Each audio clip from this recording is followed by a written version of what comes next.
in this video, guys, we are going to go over the main setups, right? I do have different setups, you know, later on in the course, okay? But these are the main setups you're probably going to use, period. So let's go over these setups real quick.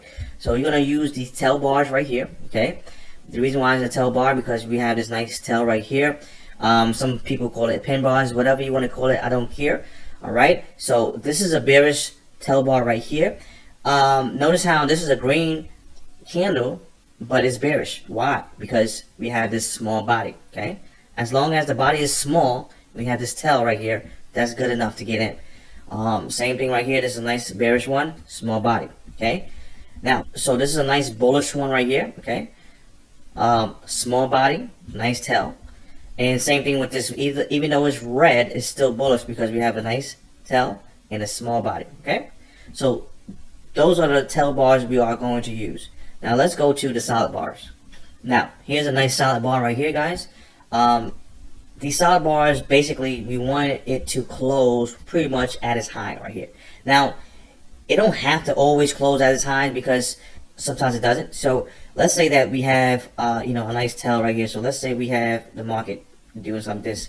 So if we have this right here, let's say this is a tail right here, and it's closing right here. That's good enough too, okay? As long as it closes around 80%, okay, at its high, we want to take this bar. Now, if it closes around like 50%, we don't want that bar because most likely that's not a strong bar. The bulls is weak, and pretty much, you know, the bears pushed it back down. Same thing with the bearish solid bar right here, okay? Even if it has a little tail right here, it doesn't matter. As long as it closed somewhere, you know, around here, we good enough. We can still take that trade. Okay, so let's go to some chart examples right now. Okay, so here is an example of the tail bar. Okay, we have the market breaking out right here. Okay, breaking out right here, and it pulls back to this nice demand area right here, right? Lovely. First pullback. I love this trade right here. Okay, and basically you got some nice profit off this trade. So we have this nice tail bar right here, small body, nice tail. Okay, get in the market as soon as it goes above, okay, that candlestick. Okay, so let me, because I remember someone asked me before, okay, do you get in as soon as it goes above the candlestick? And that is correct. Okay, so as soon as you see this candle right here, as soon as this candle goes up and breaks the high of this candlestick, boom, you're in. You put your stop loss below, okay, the candle right here, and you get in.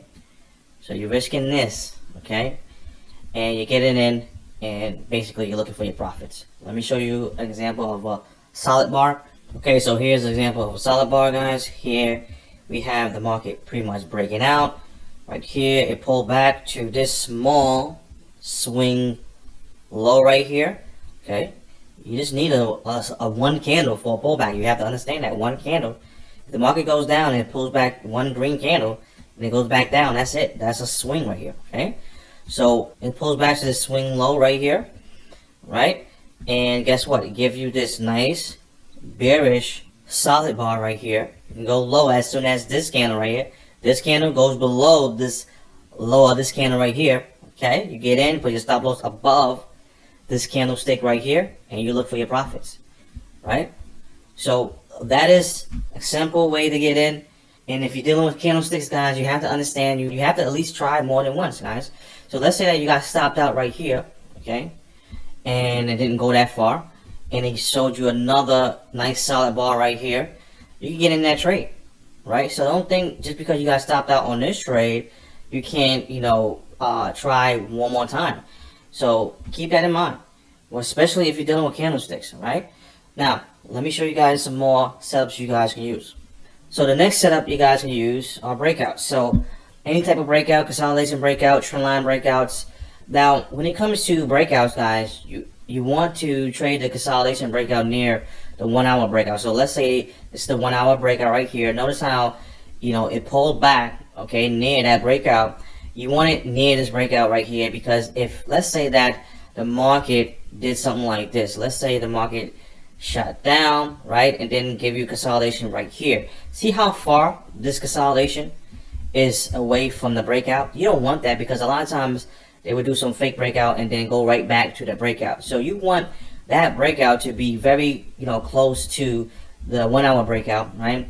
And you can take this consolidation breakout, just for that continuation, right? And also we have a nice trend line breakout. It came right back, okay, to this breakout right here, and we had this nice trend line breakout right here to the downside. All right, so you could use breakouts too when you're trading these 1 hour breakouts, if that's one of your subs that you want to use, right? So let me show you guys another way you can use the breakouts. Okay guys, so here is another way you can use a breakout.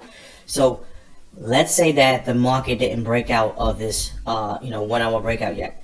If you see any type of consolidation right at that breakout, you can take it. So let's say right here, okay, you're waiting for the market to break out of this 1 hour breakout, and it didn't break out yet. Let's say this didn't break out yet, and we see this consolidation going on right here, right? And it starts to break out right here. Guys, you can take this because this nice build up before it breaks out usually means that the market's going to break out and continue to go back up. So it's the same thing if the market goes down. Let's say that this is a downtrend, and we see a nice build up right here. All right, we can take that build up before it breaks out of that 1 hour breakout and basically take this trade to the downside. So notice how we have that build up right at that breakout, and then as soon as it breaks out, you can take this nice little consolidation breakout, okay, for a continuation. So that's another way, guys, you can get in with breakouts. You can trade that breakout before the 1 hour breaks out. Okay, that's the only time you're going to basically trade the breakout right away. But for the most part, you're looking for the market to break out first, so you can take those pullbacks. Okay, and let me show you guys another way you can trade a breakout. Okay, so another way you can trade a breakout is usually when the market is very strong, it breaks out, right, and it gives you this nice pause candle. Usually it gives you like one candle, okay, down, and then it shoots back up. So you can, a lot of times you can just take this breakout right here, okay, if you want to. And if you go to the 1 minute chart, you will probably see a nice flag breakout. So let me show you. Okay, so here's the 1 minute chart. Okay, so that's the same swing high right there. Okay, now notice how we have this nice flag, okay, on that 1 minute chart. So if you see a nice pause on your 5 minute chart or 4 minute chart, usually that means that the 1 minute chart is flagging. Okay, and if you want to take that breakout, you can take that breakout for a nice trade. Okay, so keep that in mind, that if you want to take these type of breakouts, you could, especially if the market breaks out, pause this one candle, drops, and then shoots back up. There's a strong possibility on that 1 minute chart it's probably just a flag, and then most likely the market is probably going to continue to go higher. So that's another way you can play a breakout when it comes to trading these 1 hour breakouts, right? So that's something that you can keep in mind. And again, I don't know how many of you guys are trading a 1 minute chart. I tell you guys, if you're new, you should not trade a 1 minute chart. It can definitely get you in a lot of trouble. Me personally, I have been trading the markets for 13 years, so I have no problem trading a 1 minute chart. But the reason why I'm actually bringing up the 1 minute chart right now is because the 1 minute chart really shines when the market is breaking out. You can go to that 1 minute chart and you can see a lot of good opportunities, but at the same time you can get stopped out a lot of times too if you don't know what you're doing. So that's why I tell people, listen, start with your 4 minute chart or 5 minute chart. That is the best thing to do, because everything is much clearer.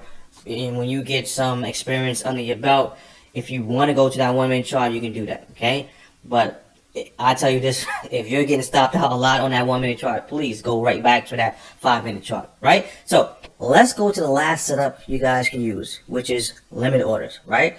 So a limit order is basically a pending order you put in the market. So let's say you want to buy a stock at $10 and you put that pending order at $10. So when price comes to that $10 level, you are in the market automatically and you're waiting for a price to continue to go back up. So let me show you guys some examples on how to trade with limit orders. So let's go. So let's say that we have the market breaking out. Notice how we have this small candle right here. Okay, so this is, again, okay, a swing. So when the market comes back to this area right here, a lot of times you will see it hits this area right here and continue to go back up. So what I would do, I would basically put my stop loss below, okay, the range, this little swing right here. Okay, so I'll put it below this candle right here, and pretty much get in as soon as it hit this swing high right here, and basically put my stop loss right here, and I'll look for either 2-to-1 or 3-to-1 or whatever the case is, right? So that is how I get in with my limit orders, especially if I see a nice consolidation. Notice how we have this consolidation right here. If I see that, definitely I would love to get in right here. We have all this protection right here, so as soon as it goes to this swing high right here, I get in. I probably put a stop loss either below here or here. A lot of times it will never go below here, so sometimes I'll put it right here so I have a small stop loss, and basically I'll look for my reward, right? So that's a good way to trade when you come to limits, because a lot of times when the market is breaking out, believe it or not, all it wants to do is just continue to go up, right? It's not breaking out for no reason. So when the buys break out, it's not really trying to, you know, shake out people or trying to play any games, especially the first pullback, second pullback, right? It just want to really go up. So a lot of times it will just go to that swing high, and you can just, you know, put your stop loss below that swing high, and it'll bounce off that, and continue to go back down. And another thing is, if I have a nice consolidation right at, okay, this breakout right here, and let's say the market breaks out and it pulls back to that consolidation, I would love to get in with a limit order right here, okay? But if I don't see a nice consolidation, I probably wouldn't go with a limit order right away, okay? I'll probably wait for some type of base to form. So we have this base right here. So when it comes to limit orders, okay, right off the gate, I'm not trying to basically go with a limit order, okay? It has to at least give me another high. So right here, only way I would go with a limit order if I have a nice base. Notice how we have this nice consolidation. If I see that right here, I would definitely go with a limit order right here, okay? So keep that in mind. That first pullback, I'm not going to get in with a limit order if I don't see a nice base. I'll probably get in with a candlestick, okay? But let's say that it didn't give me an opportunity, or it didn't give me a base. Notice how it just gave you a nice pause right here, and it shot up. So that's all I need. I don't care. If it pulls back to that nice swing high, I'll put in with a limit order, okay, and get in. So let me show you guys some more examples. Okay, so here's a good example right here. We have the market breaking out. We build this base right here, guys, and basically if it comes back to this base, I'm going to get in with a limit order, right? Because if this is a real breakout, it's just going to keep going. Like I said before, that first pullback, second pullback, the market really doesn't care too much about shaking people out. Yes, they will shake a couple of people out sometimes, but for the most part, man, the market just want to continue to go back up because it's breaking out for a reason. Most likely it's trying to go to a specific resistance area, whatever the case is, to take out some orders, whatever the case is. But we can take advantage of that, and, you know, get in with a limit order, any pullback that we see, and put our stop loss below this consolidation, and then continue to go back up. So let me show you guys another example real quick. Alright, so here's another example, guys, right here. I'm showing you guys a lot of buy examples, but it's the same thing if the market is going down too, right? So right here we have the market breaking out, but I actually like this right here. This is nice consolidation. So let's say that the market did a nice pullback and then pulled back to this. I honestly, I'll probably get in with a limit order. This is a nice little base right here. But that's why I like this swing high right here better, because we created a new high. So if we create a new high, that's telling me that most likely the market wants to continue to go back up.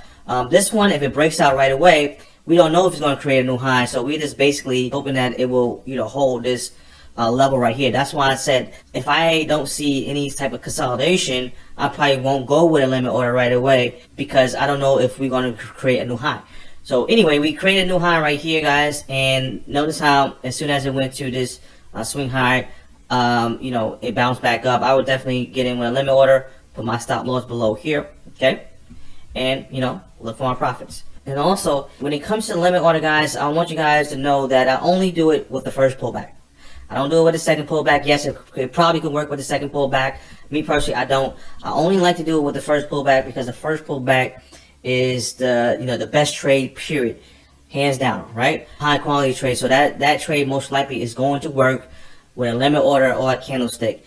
So I only do it with the first pullback. So keep that in mind, because some of you guys be on a fourth pullback and try and do a limit order, or you on that fifth pullback and try and do a limit order. And guys, you know, most likely they're gonna blow right past, okay, a zone or a swing high.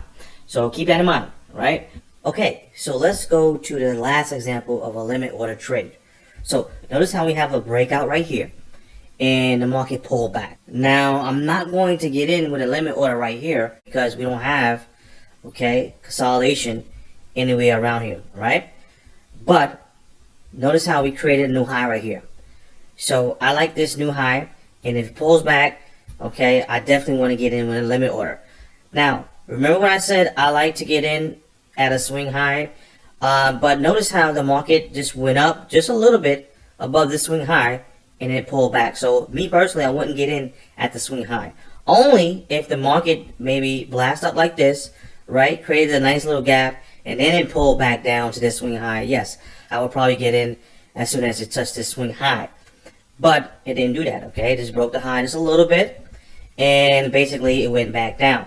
So this type of trade, I will get in either at the last candle, which is right here, this last green candle, or I would get in somewhere right here around this swing high. So notice how the market went down, pulled back, and went down. So this is a swing right here. So I get in either right here, or I would get in at the last candle. It's around here. So I would get in right there, I'll put my stop below this swing low right here, okay, and then I'll look for my profits to the upside. So that is a good example of how to trade a limit order if the market doesn't break high. It just breaks a little bit and creates a new high, but it pulls back to one of these levels right here. Remember, these are our key levels right here, okay? You still get in and you look for that trade, right? So that is a good example of a limit order. Now we are going to talk about risk to reward. Now, when it comes to trading these 1 hour breakouts, guys, for the most part, what I like to do, I like to go for a 2-to-1. So whatever I'm risking 2 times. So let's say I got in right here, right? And I know that I'm risking this candlestick. So whatever size this candlestick is, so let's say that this is a 10 pip candlestick. So I'm looking for a 20 pip reward, okay? So whatever size of this candlestick times 2, that's what I'm looking for, okay? So that's what I usually do when I'm trading any type of 1 hour break. Minimum, I'm looking for a 2-to-1. Sometimes you can even get more than a 2-to-1. A good example is, you know, those deep pullbacks where the market breaks out just a little bit and it pulls back. These type of trades, you can definitely get way more than a 2-to-1 because you're catching pretty much the bottom of the breakout right here. Let's say you got in right here. Notice how this couldn't close below this low right here. So let's say you got in right here. Okay, you can basically get all this reward right here. All right, and you can look for bigger rewards because you're catching the bottom of the breakout. Okay, all right. So make sure you keep this to yourself. Let dumb money continue to trade the way they trade, and we're gonna trade the smart way. So this is how you get some nice big rewards. You know, trading in markets, and that will help you grow your small account. All right. So minimum, I usually go for a 2-to-1. Sometimes if I feel like I can get 3-to-1 on a breakout, I do that. But if I'm doing something like this, yes, you can get way more than a 2-to-1 or 3-to-1. You get sometimes 6-to-1, sometimes 5-to-1s, sometimes even 10-to-1. Okay, so guys, those are the main setups you guys are going to probably use when you're trading. If you have a specific setup that you like, you can trade that also. So the next video, we're going to talk about looking at the horizontal lines and, drawing the small and the major support and resistance. All right, so let's go.